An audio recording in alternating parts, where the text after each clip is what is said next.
우리 앞뒤장을 한 번 더 인사하겠습니다. 반갑습니다. 네, 반갑습니다. 네, 많은 기도와 후원으로 잔지바르 선교를 하나님 은혜 가운데 잘 다녀왔습니다. 오늘도 저희가 쉼없이 예배하지만 그 예배함이 우리의 힘이 되고 능력이 되고 기쁨이 되어지기를 소망합니다. 오늘 난방이 구성이 아주 추워요. 그래서 그러나 우리의 뜨거운 열정으로 예배 가운데 좋지 않게 하나님을 예배하길 원합니다. 오늘 12월 마지막 주 주일이자 2023년 마지막 주 주일 예배이죠. 오늘 우리 함께 보실 말씀은 시편 100편 1절에서 5절까지의 말씀입니다. 구약성경 시편 100편 1절에서 5절까지의 말씀입니다. 우리 다 찾으셨으면 한 목소리로 읽도록 하시겠습니다. 시작. 온 땅이여 여호와께 즐거운 찬송을 부를지어다. 기쁨으로 여호와를 섬기며 노래하면서 그의 앞에 나아갈지어다. 여호와가 우리 하나님이신 줄 너희는 알지어다. 그는 우리를 지으시니요 우리는 그의 것이니 그의 백성이요 그의 기르시는 양이로다. 감사함으로 그의 문에 들어가며 찬송함으로 그의 궁정에 들어가서 그에게 감사하며 그의 이름을 송축할지어다. 여호와는 선하시니 그의 인자하심이 영원하고 그의 성실하심이 대대에 이르리로다. 아멘.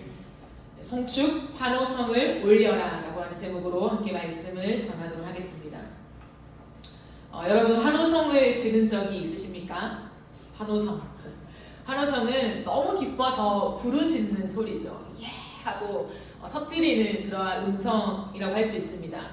마지막으로 내가 환호한 적이 언제인가 기억이 나십니까?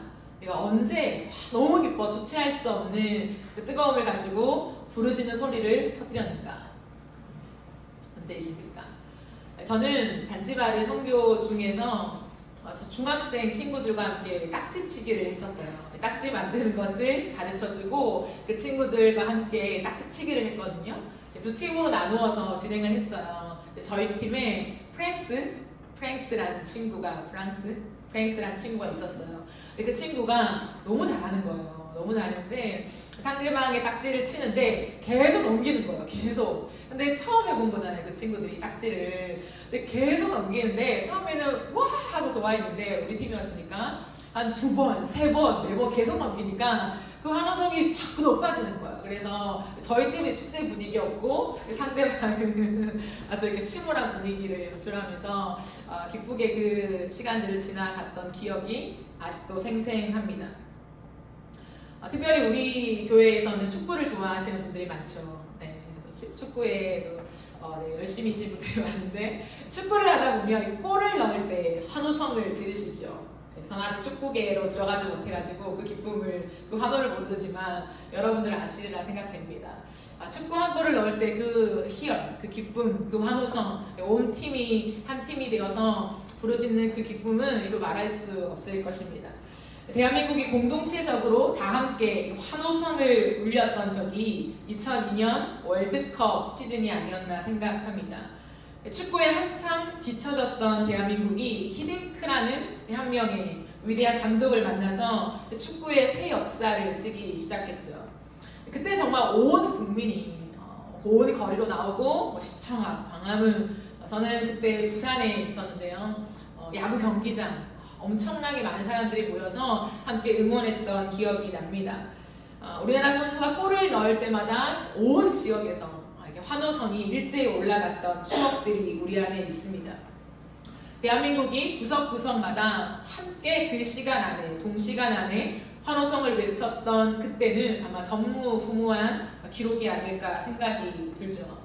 그런데 오늘 우리가 본문 말씀을 보니까 한 개인을 넘어서 그리고 한 나라를 넘어서 온 땅이 동시에 환호성이 외쳐지는 장면을 우리에게 보여주고 있습니다. 오늘 본문인 시편 100편은 예배시의 모범으로 여겨집니다. 공동체의 예배송이자 감사의 노래라고 할 수 있습니다. 시인은 1절에서 이렇게 외칩니다. 1절을 보실까요? 온 땅이여 여호와께 즐거운 찬송을 부를지어다. 이렇게 시상을 시작하고 있습니다. 이 말씀을 세번역으로 보면요 이렇게 나와 있습니다. 온 땅아 주님께 환호성을 올려라. 오늘 저의 설교 제목이기도 하죠. 이 시는 시작부터 아주 장중합니다. 장엄하고 굉장히 무게 있는 선포로 시작되고 있다는 것이죠. 여호와를 향한 감탄을 주체할 수 없어서 터뜨리면서 이 시인은 시를 시작하고 있습니다.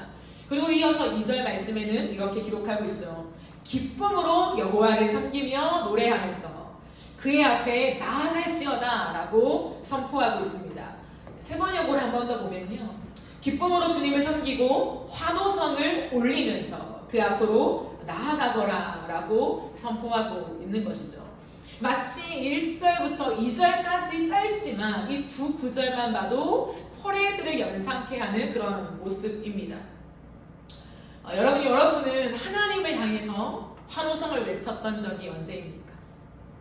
축구 경기 말고 이제 하나님을 향해서 내가 가슴을 다해서 환호성을 하고 하나님께 소리를 높였던 그때가 언제이십니까? 예배하면서 그 예배의 기쁨을 감출 수 없어서 환호성을 터뜨리며 박수를 치며 예 주님 당신이 승리자입니다 라고 춤을 춘 적이 있으십니까? 축구를 하다가 골 하나 넣은 환호성보다 못하다면 참으로 부끄러울 것입니다. 우리 예배가 에버랜드 퍼레이드보다 못하면 안 되잖아요. 이스라엘이라는 군소국가 한 구석에 앉은 무명의 시인, 이 무명의 시인이 자기와 자기 조상이 믿는 그 여호와, 이 여호와를 온 세계와 온 땅과 온 백성들이 환호성을 올려드려야 할 존재로 지금 외치고 있다는 것은 신기한 일이에요. 이것은 굉장히 대단한 일이라고 하는 거죠. 왜냐하면 당시 이스라엘은 굉장히 약했다는 거죠. 힘이 없는 국가였습니다. 초라한 국가였다는 거죠. 우리 하나님을 봐라라고 말하기에는 형편이 너무 안 좋다는 거죠. 어떤 많은 국가 중에서 으뜸으로 삼아주시고 우리의 인생에 성공을 주시고 많은 복을 주시고 사람들이 존경할 만한 능력과 자격이 주어졌다면 거봐 우리 하나님이 이런 분이야. 그러니 이 하나님을 섬기자라고 말할 수 있는 힘이 생기겠지만 당시 이스라엘은 그러지 못했다는 거예요. 주변 10강국의 많은 국가들보다 훨씬 더 열악한 환경이었다라는 거죠. 그런데 그러한 이스라엘의 한 무명의 시인이 외치고 있는 거예요. 온 땅을 향하여서 여호와를 찬송하라 라고 외치고 있는 것은 대단한 일이라고 할 수 있습니다. 왜 그랬을까요? 여호와가 흔해 빠진 수많은 잡신 중에 한 존재였다면 이 시인의 시도는 음울한 개구리의 큰 소리로 그치고 말았을 것입니다. 외쳐봤자 음울한 개구리라는 거죠. 호방하지만 현실성이 결여된 객기로 치부되고 말았을 것입니다. 그러면 어떻게 해서 이 시인, 이 무명 시인의 선포가 온 땅의 환호성으로 이어질 수 있을까요? 그것은 진실로 여호와는 온 우주의 유일한 한 분 하나님이시기 때문입니다. 3절 말씀을 함께 보시겠습니다. 여호와가 우리 하나님이신 줄 너희는 알지어다. 그는 우리를 지으시니요 우리는 그의 것이니 그의 백성이요 그의 기르시는 양이로다 라고 선포하죠.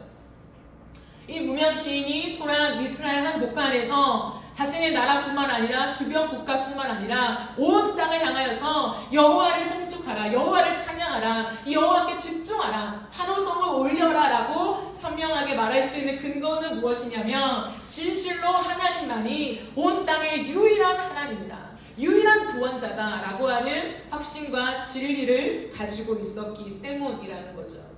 그러므로 여호와 우리 하나님, 이 하나님을 알아야 한다 라고 얘기하고 있습니다. 여러분 이 말씀은요 우리와 하나님과의 관계를 잘 증명해 주는 구절입니다. 그는 우리를 지으시니요 우리는 그의 것이니 그의 백성이요 그의 기르시는 양이다. 여러분 하나님은 우리를 지으신 분이라는 거죠. 우리의 창조주요 주인이십니다. 우리의 목자가 되신다는 거예요. 목자가 두 명이 있을 수 없어요. 유일한 목자가 우리 하나님이라는 거죠. 예배 때마다 이 고백이 살아있어야 해요. 감흥이 없는 여호와는 우리의 목자고 여호와는 구원자고 창조주고 그런 것이 아니라 매 예배 때마다 이 환호성이 터지는 것처럼 하나님 어째 당신이 나의 목자가 되십니까? 하나님 어찌 당신이 이 초라하고 연약하고 부족한 나의 왕이 되십니까? 하나님 참 놀랍습니다 라고 하는 그 감격을 가지고 하나님 앞에 우리의 고백들을, 하나님을 인정하는 고백들이 올려져 가야 한다라는 거예요. 그리고 우리에 대한 고백이 있어야 돼요. 예수님, 나는 당신의 양입니다. 하나님, 나는 당신의 소유입니다. 당신의 자녀입니다. 당신의 것입니다 라고 하는 고백이 우리 안에 살아있어야 해요. 그러므로 예배 때는 하나님이 누구시고 내가 누구인가에 대한 이 진리를 자꾸만 선포하고 내 안에 외쳐져야 한다는 거예요. 내가 누구인가? 내가 누구인가? 그리고 하나님은 누구신가? 끝없이 그 존재에 대한 외침과 선언이 우리 안에 있어야 한다라는 거예요. 4절을 보실까요? 그러므로 이 시인은 이렇게 이어갑니다. 감사함으로 그의 문에 들어가며. 이 모든 것이 감사한 거예요. 하나님의 하나님 되심과 우리의 우리됨이 너무 감사한 거예요. 하나님과 우리가 이렇게 맞닿아 있는 것이, 하나님과 연결되어 있는 것이, 당신이 우리의 목자고 내가 당신이 기르는 양이라고 하는 이 사실을 깊이 묵상했을 때 감사가 이 시인의 마음을 가득 채우고 있는 거예요. 그러니 선포하는 거죠. 감사함으로 크게 문에 들어가며 찬송함으로 그의 궁정에 들어가서 그에게 감사하며 그의 이름을 송축할지어다 라고 말하죠. 여러분, 송축이 무엇입니까? 송축은 하나님에 대한 감사와 찬양이 동시적으로 표현되는 것입니다. 주님을 감사합니다. 그래서 주님을 찬양합니다 라고 하는 이 모든 의미가 함축적으로 포함된 것이 송축이라는 거예요. 감사의 찬양. 그러므로 우리 예배에는 송축이 있어야 합니다. 여러분, 송축. 송축이 있으려면 무엇을 가져야 할까요? 송축이 있는 자의 특징이 무엇일까요? 눈물이 메마르지 않는다는 거예요. 여러분, 눈물은 슬플 때만 흘리는 것이 아닙니다. 하나님이 인격적인 우리 안에 담아놓으신 눈물이라는 것은 우리의 보편적인 감정을 표현할 수 있는 아주 큰 특징 중에 하나입니다. 기뻐도 눈물을 흘리잖아요. 감격을 해도 눈물을 흘리잖아요. 무언가 설명할 수 없는 감정이 나를 사로잡을 때 눈물을 흘려요. 여러분, 갓난 아기들을 보십시오. 말을 할 수 없다고 생각했을 때요, 아이들은 눈물로 모든 걸 표현해요. 불편해도 눈물로 표현하고요, 배가 고파도 눈물로 표현하고요, 모든 것을 눈물로 표현한다는 거예요. 왜냐하면 눈물이라는 것은 언어예요. 보이지 않는 언어라는 거죠. 그러므로 우리 예배 가운데 송축, 주님을 향한 그 송축은 눈물로 표현되어야 합니다. 하나님을 향하여 이 먹먹한 가슴, 이 하나님을 향하여 떨리는 가슴, 울리는 가슴을 부여잡고 때로는 내 육의 눈에 눈물이 흐를 때, 내 가슴 속으로 엉엉 울게 되는 이 인격만 가질 수 있는 마음의 눈물을 우리는 예배 가운데 흘려야 한다는 거예요. 이 시대 가운데 잃어버린 것 중에 하나가 눈물입니다. 예배 가운데 감격이 없고 주님을 향한 눈물의 고백들을 많이 잃어버리고 우리는 예배한다는 거예요. 화려한 예배와 잘 짜여진 형식적인 예배가 있지만 우리 안에 주님을 생각할 때, 내 인생을 돌아볼 때, 그리고 지금 여기 계신 하나님과 만날 때에 여러분에게 눈물이 있으십니까? 하나님께서 우리에게 주신 은혜 중에 하나는 뭐냐면 이번 선교를 통해서 우리에게 눈물을 회복시켜 주셨다고 생각해요. 그 땅을 밟으면서 단순히 그런 어린 아이들이 밥을 먹지 못하고 열악한 환경 속에 있는 그 모습들을 보면서 불쌍한 눈물만이 아니라 다 설명할 수 없는데 내 영혼에 울려 나오는 눈물. 무언가 왜 우냐고 했을 때 이것 때문에 난 울어 라고 정확하게 설명할 수는 없지만 그냥 하하호호 아이들을 만나서 웃고 있는데도 내 마음에 눈물이 머금어지고, 차를 타고 이동하는데 정말 화려하고 예쁜 우리와 같은 화려함이 아니라 그 자연의 아름다움, 그 자연의 화려함, 그 장엄함, 그것들을 바라보면서 너무 기쁘지만 우리의 눈에는 눈물이 흘러내리는 그것. 보지 않으면, 걷지 않으면, 그곳에 있지 않으면 알 수 없는 그 눈물을 하나님은 우리 가운데 회복시켜 주셨지 않나 생각합니다. 그 눈물을 잊지 마라. 그 가슴의 먹먹함을 잊지 마라. 다 설명할 수 없지만 하나님만이 담아주시는 그 인격의 눈물을 잊지 마라. 그러므로 예배는 감격이 있어야 한다라는 거죠. 나 같은 자를 구원해 주신 그 주님의 사랑에 대한 감격. 오늘 우리가 찬양을 불렀잖아요. 제가 너무나 좋아하는 찬양인데요. 밤낮 불러 찬송을 드려도 늘 아쉬움만 보이네. 여러분, 이 감격. 사랑하는 사람은 만나면 만날수록 더 만나고 싶잖아요. 함께 있으면 함께 있을수록 또 다음 그 사람과 함께 만나서 무엇을 할까를 고민하게 되는 게 사랑의 힘이에요. 주님과 우리의 관계 속에서 찬양을 하고 또 해도 아쉬운 마음이 드는 것. 채워지지 않아서 부족해서 아쉬운 것이 아니라 너무 좋기 때문에 아쉬운 마음이 드는 그것. 더 갈망하는 거죠. 당신을 내가 더 갈망해요 라고 하는 그 감격. 그 감격이 우리 안에 있어야 한다는 거예요. 여러분에게 있으십니까? 오늘 예배 드렸다. 30분 찬양했다. 끝. 이것이 아니라 30분을 찬양하고 1시간을 예배했는데도 아쉽다.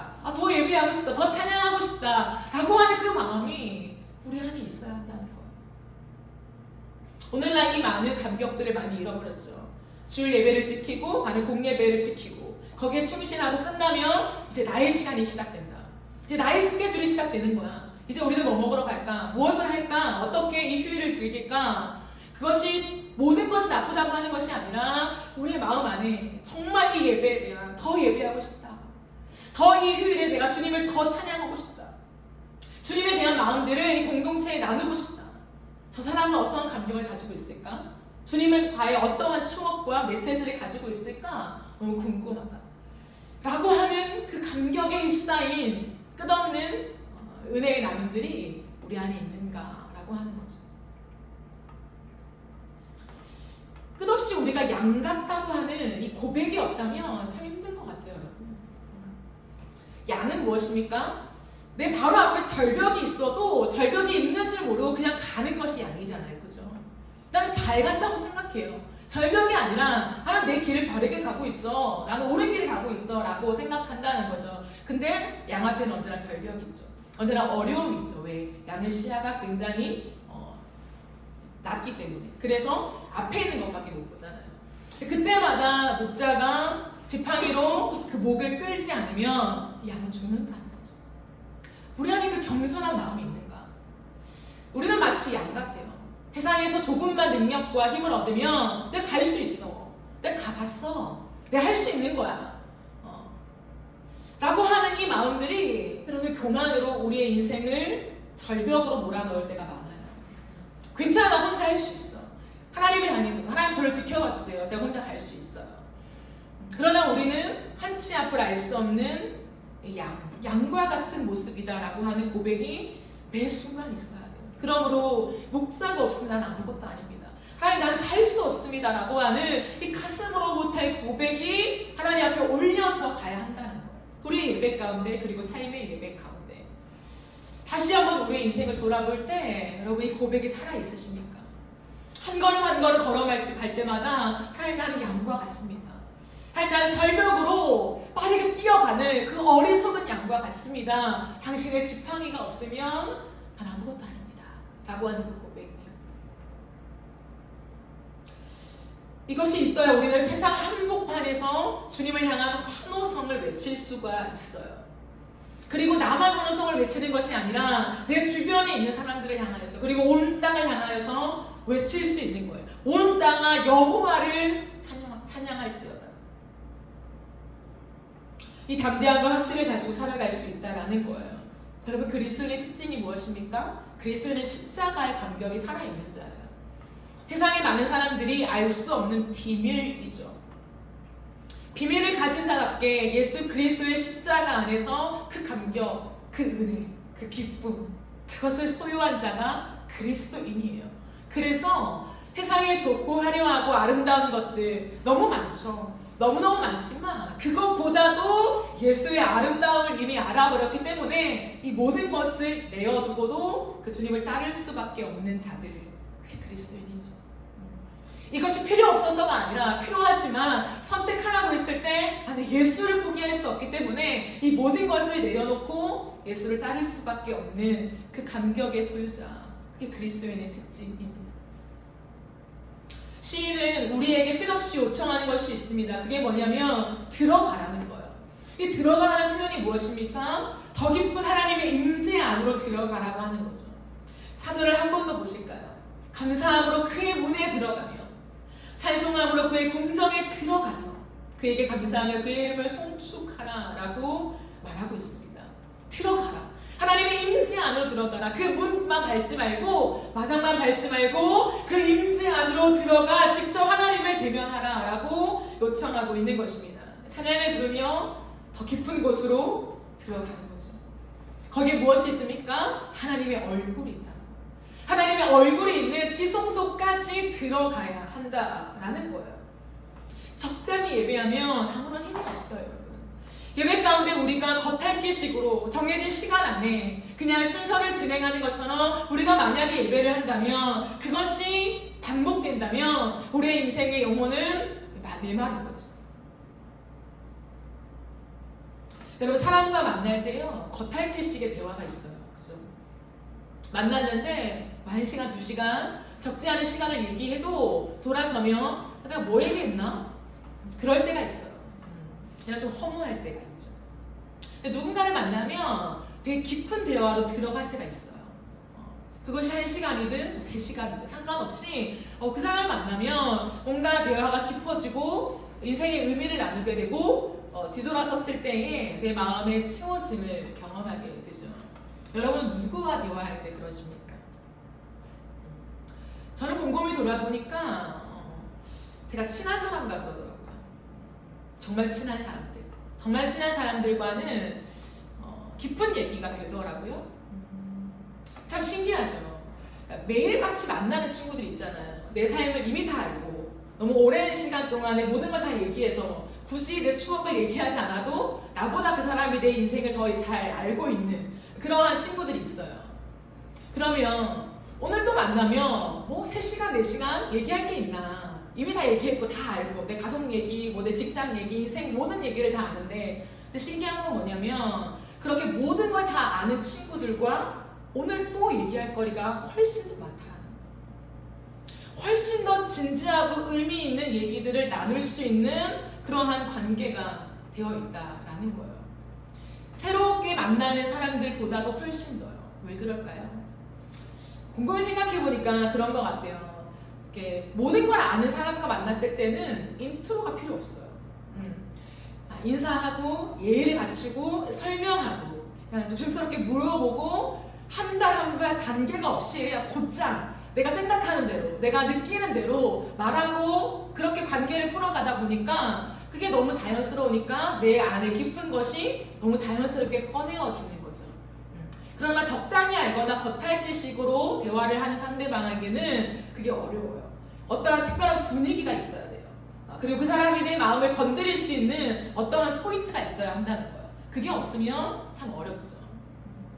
저는 이 모든 관계를 생각하면서 하나님과 우리의 관계도 이와 같다라고 생각해요. 하나님과 우리의 관계 속에 일주일간의 대화가 없다면 우리 인생을 지금까지 30년, 40년을 걸어오면서 하나님과 그 지점마다의 깊은 은혜 내가 깨지고 일어나고 하나님은 우리 인생 가운데 말씀하시고 얘야 이건 이렇단다. 이렇게 가야 해. 이건 잘못됐어. 이렇게 하는 거야. 나를 아시는 그 하나님과의 깊은 사귐이 없다면 오늘도 우리가 주님 앞에 나아가는 것이 인트로가 필요한 거예요. 예배를 드려도 인트로가 필요해요. 누군가가 인도자가 내 마음을 열어줘야 되고 그런 멘트를 해줘야 되고 이 많은 것들을 거쳐서 그제서야 조금 그 하나님의 임재를 맛볼 수가 있어요. 하지만 많은 시간 속에 하나님과의 관계가 누적되고 나의 일상 속에 내가 하나님과의 매일매일의 대화가 잘 되는 사람, 하나님과 너무 친밀한 사람은요 인트로가 필요 없어요.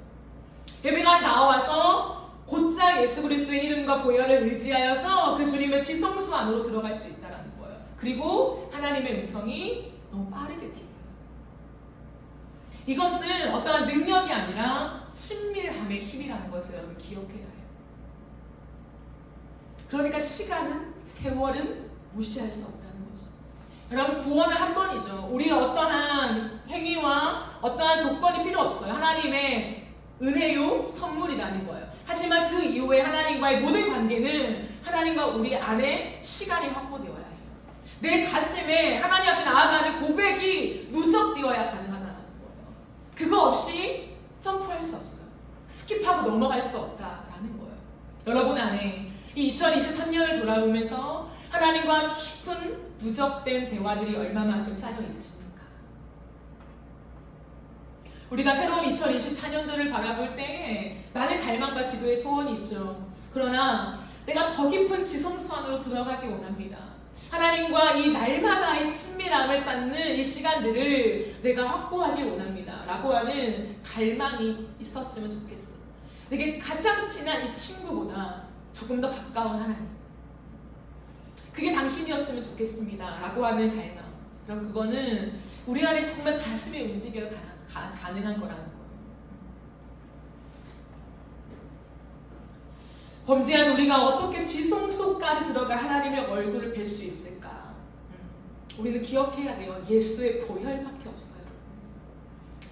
우리는 착각하면 안 됩니다. 매 주일 예배를 드리니까, 우리는 너무 익숙하게 이 현장에 와 있으니까, 아침에 눈만 뜨면 펼치면 내가 큐티를 할 수 있으니까 우리의 힘으로 한다라고 생각하면 착각이라는 거죠.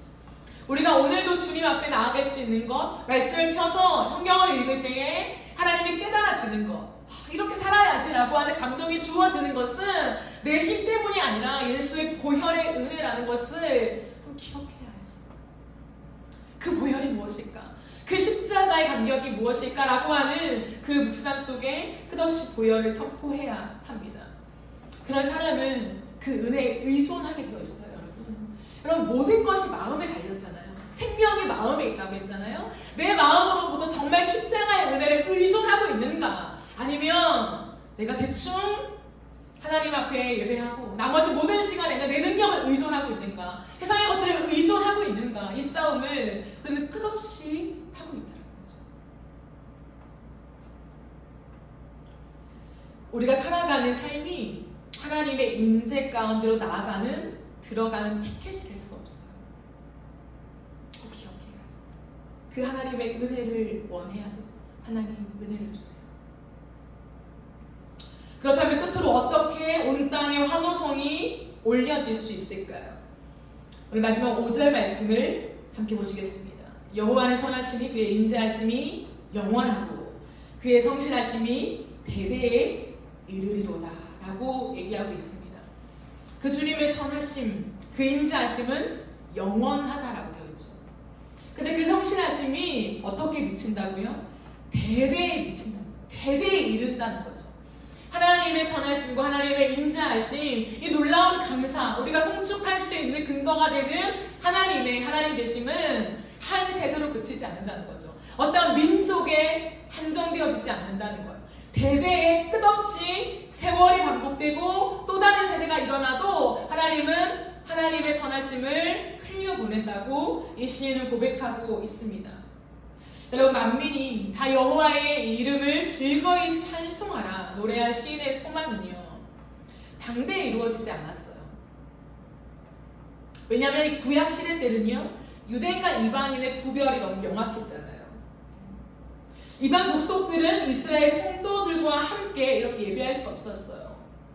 분명히 시인은 온 땅아 감사함으로 주님 앞에 들어가라, 온 땅아 그의 궁정으로 들어가서 하나님의 지성소 안으로 들어가라 라고 얘기했지만요, 다른 모든 이방인들은요 절대 들어갈 수 없었어요. 그리고 구약을 살아갔던 사람들조차도 제사장들이 아니면 지성소 안으로는요 절대 못 들어갔죠.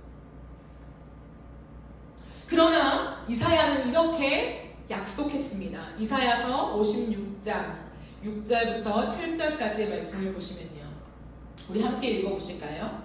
시작. 나의 언약을 굳게 지키는 이방인마다 곧 그들이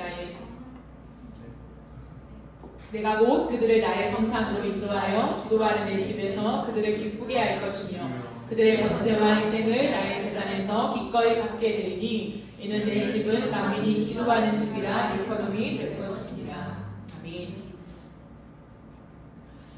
하나님의 언약을 굳게 지키는 이방인마다 주의 성산으로 인도함을 받게 된대요.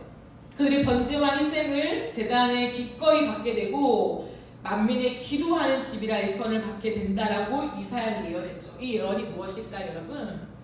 이 예언은 예수 그리스도를 예언하는 거죠. 예수 그리스도가 이 땅에 오실 때에 이방인과 유대인의 경계가 무너질 것이다. 그리고 모든 사람들은 예수의 십자가의 보혈을 통하여서 하나님의 지성소 안으로 담대히 들어가게 될 것이다. 그들의 모든 예배는 주님 앞에 연락될 것이다 라고 선언해요. 근데 여러분, 이 길의 마지막은 어딜까요? 이 길의 마지막, 이미 예수 그리스도를 통한 이방인 우리가 하나님의 지성소로 들어가게 되었잖아요. 그렇죠? 그러나 정말 온 땅, 온 열방, 온 민족이 하나님의 지성소 안으로 들어가는 그 기대는 언제 충족될까요? 예수님의 재림 때요.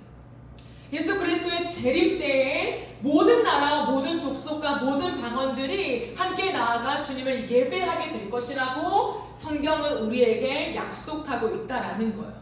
그러므로 이 말씀에 아멘하는 자, 오늘도 온 땅아 여호와께 환호성을 올려라 라고 고백하는 우리는 우리의 삶을 어떻게 살아야 할까요? 예수 그리스도의 재림 때까지 선교하며 살아야 한다는 거예요. 우리의 인생의 목적은 선교가 되어야 할 것을 주님이 우리에게 말씀하고 있습니다. 나의 경계를 넘어라. 너희 교회의 경계를 넘어라. 너희 나라의 민족의 경계를 넘어라. 온 땅아 라고 이미 구약시대부터 예언하고 있었다는 거예요. 주님은 온 땅에 관심이 있으시다는 거예요. 온 땅에 동시다발적으로 하나님을 향해서 환호성이 올려지기를 주님은 기대하고 있다라는 거예요. 세계 곳곳에서 이 동시간 안에, 하나님을 예배하는 이 시간 안에 하나님을 향한 퍼레이드가 올려져 가고요. 수많은 사람들이 주께 나와서 우리가 할 수 있는 최고의 환호성을 터뜨리며 춤을 추며 노래하며 기뻐하며 찬양하며 박수를 치며 하나님의 하나님 되심을 노래하게 되는 그날을 주님은 기대하고 계시다는 거죠.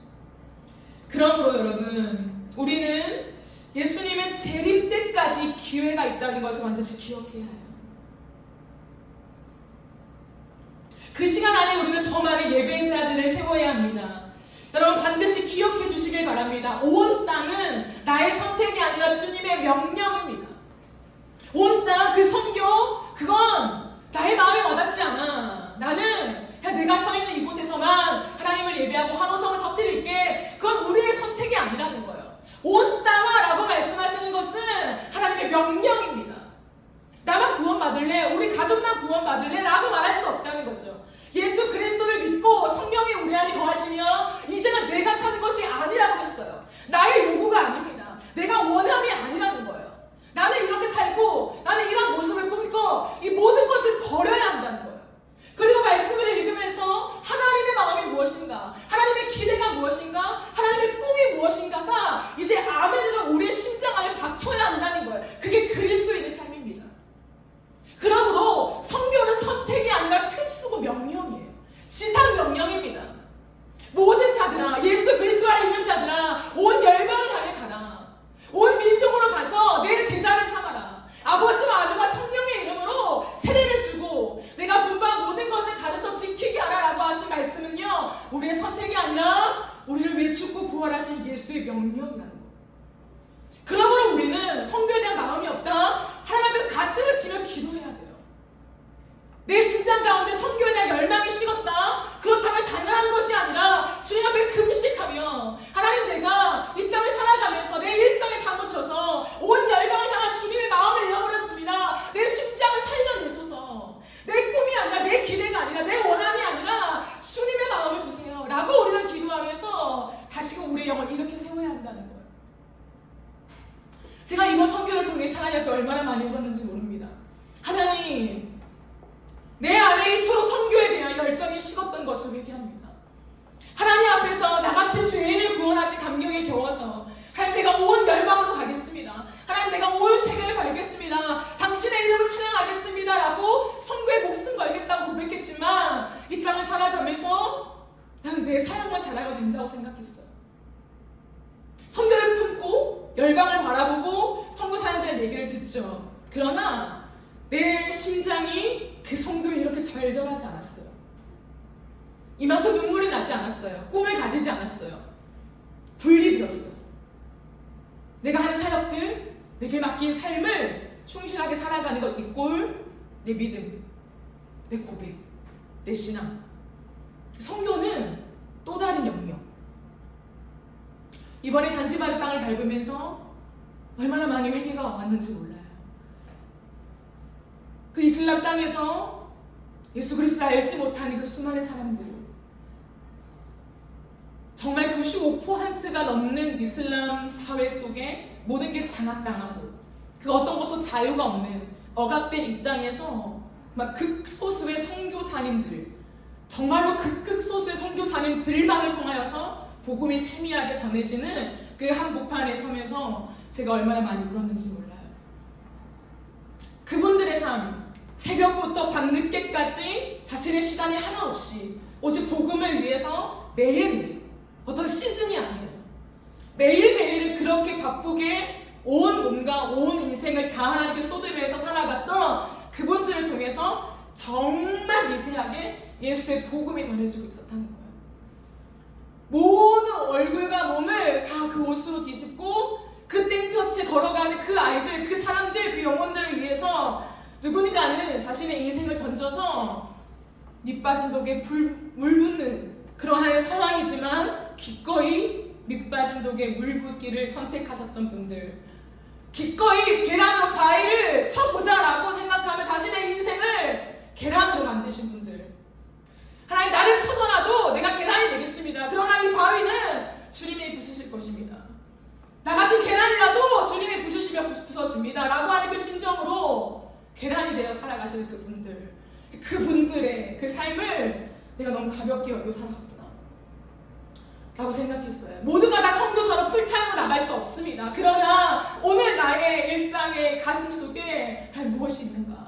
얼마나 많은 교만함이 있는가? 얼마나 이기적인가? 얼마나 자만한가? 얼마나 나의 의로 똘똘 뭉쳐서 내 신앙 안에, 내 종교 안에, 내 하나님 안에 내가 가두어 살아가고 있었던가에 대한 그 처절한 내 모습들을 바라보게 되었습니다.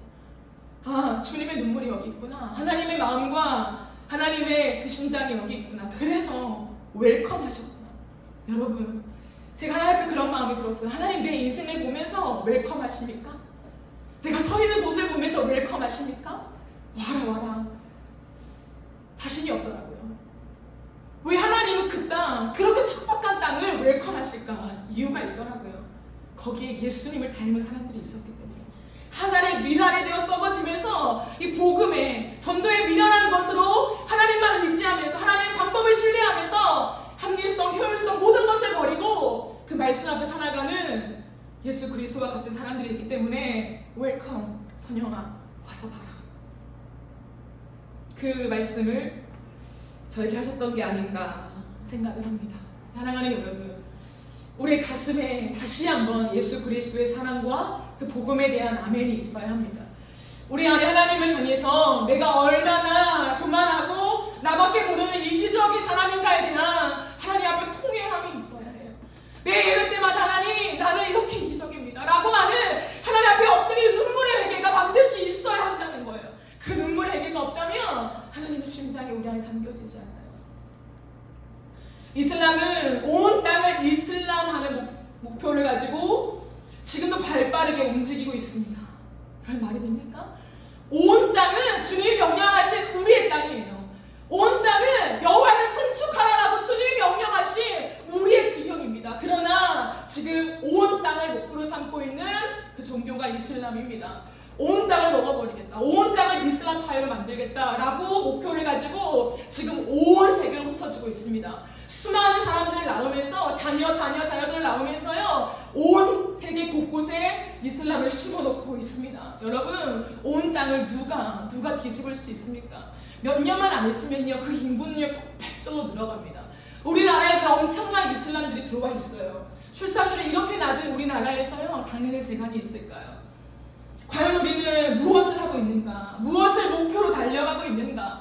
어떤 미래를 꿈꾸면서 오늘 내 삶을 헌신하고 투자하고 심고 있는가에 대한 점검이 반드시 필요합니다. 세월을 아껴야 해요. 세월을 아껴야 합니다. 언제 또 다른 땅이 그렇게 이슬람으로 95%, 100%가 덮여질지 모른다는 거예요. 손 쓸 수가 없어. 아무리 공부를 잘해도 이슬람이 쥐고 있다면요 그 모든 것들을 뒤집을 수 있어요. 나만 잘한다고 되는 것이 아니라는 거예요.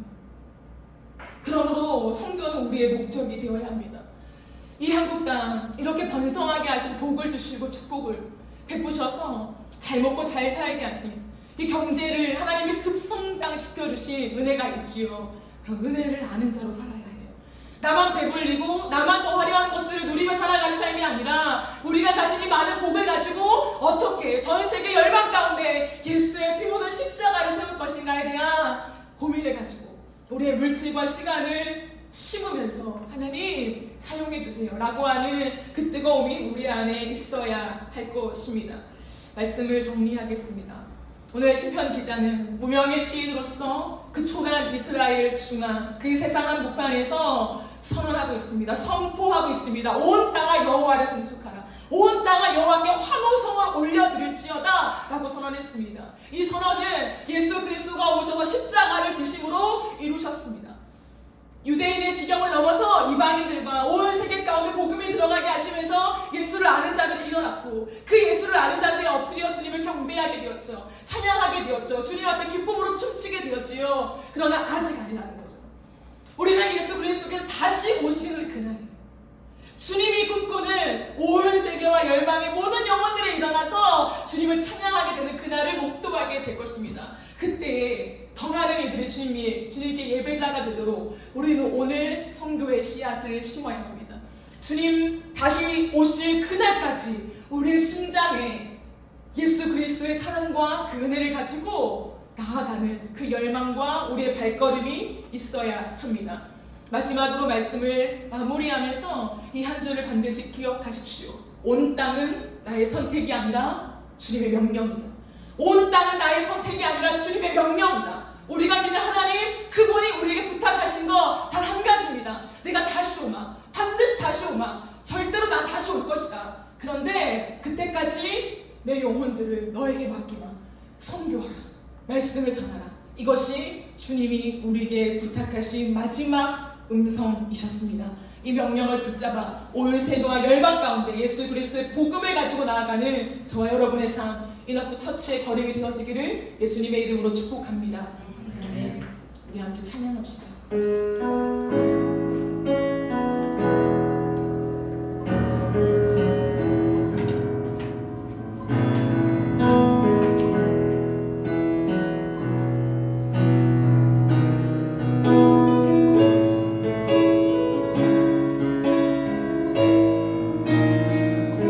주님을 송축하며 우리 역시 송축해 내 영혼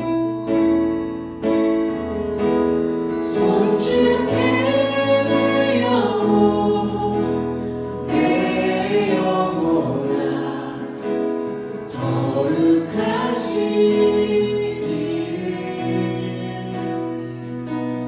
이전에 없었던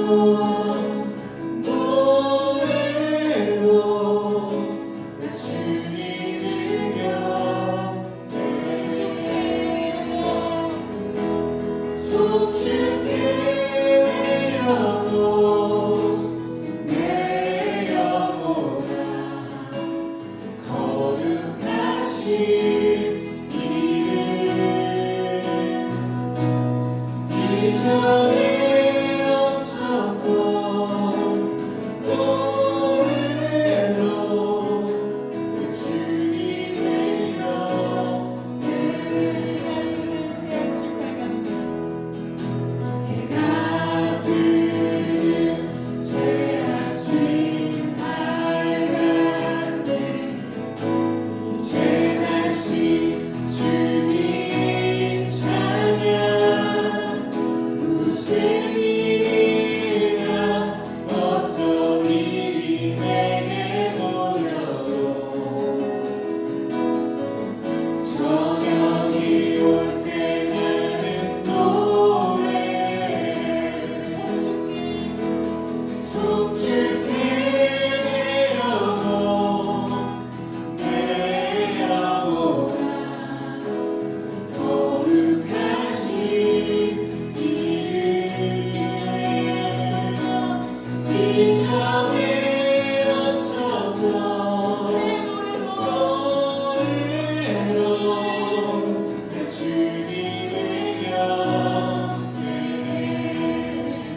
주여 이 시간 나의 영혼을 살려 주옵소서. 우리의 노래를 가지고 주님 앞에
아버지만이 우리의 구원자이시며 이 온 땅의 유일한 빛이 되십니다. 우리가 무엇인가인데 먼저 부르시고 예수의 생명된 그 피의 보혈을 깨닫게 하십니까? 하나님, 그 은혜와 감격이 우리 안에 날마다 살아있게 하시고 더 깊어지게 하시고 어제로 굳어진 과거의 노래가 아니라 오늘 또 새로운 성실한 여호와를 향한 그 찬양이 올려지게 하여 주시옵소서. 하나님, 세상에 많고 아름답고 좋은 것들을 바라보면서 환호성을 지르지만 당신을 향하여 우리의 환호성이 죽어있진 않습니까? 당신을 향하여 침묵하고 있는 가슴들은 혹시나 아닙니까? 하나님, 우리의 영혼을 살려주셔서 매 순간순간 예배할 때마다 우리의 가슴 속에 당신을 향한 환호성이 울려 퍼지게 하여 주시고 감출 수 없고 멈출 수 없는 주님을 향한 이 예배가 우리의 일상 속에서도 올려질 수 있도록 축복하여 주시옵소서.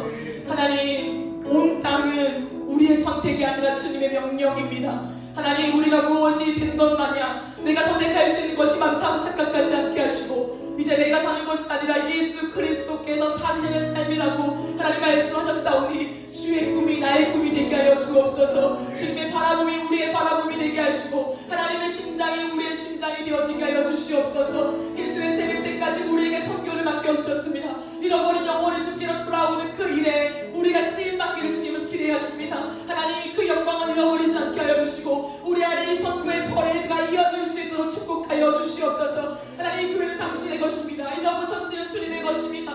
그러기에 주님께서 앞서가 주시고 우리가 그 퍼레이드를 따라가며 여호와를 송축하겠습니다. 온 땅, 온 세계 구석구석마다 하나님, 다른 신의 이름이 아니라 거짓 신들의 이름이 아니라 예수 그리스도의 이름을 외치며 당신을 찬양하겠습니다. 우리가 밟는 땅, 우리가 몸은 영혼을 위해 기도할 때에 주여 재림 때까지 그들의 주께로 돌아오게 하여 주시옵소서. 우리가 만나고 손을 만지며 안아고 하나님 사탕을 나눠주며 풍선을 나눠주며 복음을 전했던 그 영혼들이 주님 재림하시는 그 전에 예수께 돌아와 찬양하며 함께 그 천국에서 주님께 하나님 노래하는 그 영광 허락하여 주시옵소서. 하나님, 보지 않으며 듣지 않으며 이 가슴이 움겨지지 않는 하나님 연약한 우리에게 보게 하실 주님, 앞으로의 모든 성경 가운데서도 온 땅을 보게 하시고 또 다른 영혼들을 만나게 하실 때에 주여 그 경험들이 오늘 이 한국 땅에서 우리의 기도로 이어지게 하여 주시옵소서. 우리를 통하여 온 열방이 주께로 돌아오는 놀라운 복을 허락하여 주셔서 주님 다시 오실 때에 주님 앞에 섰을 때에 많은 수수한 열매를 주님께 가지고 나갈 수 있는 그 영광의 날을 허락하여 주시옵소서. 하나님, 우리가 선교하는 동안에 이곳에 남아서 함께 예배하며 기도로 동력한 많은 분들이 있습니다. 주님 기억하여 주시고 주여 그 기도가 땅에 떨어지지 않고 응답되어진 놀라운 은혜를 주셔서 감사를 드립니다. 우리가 끝없이 동력하며 하나님의 영광과 나라를 위하여 나아가는 귀한 교회가 될 수 있도록 역사하여 주시옵소서. 감사드리며 예수님의 이름으로 기도드립니다. 아멘.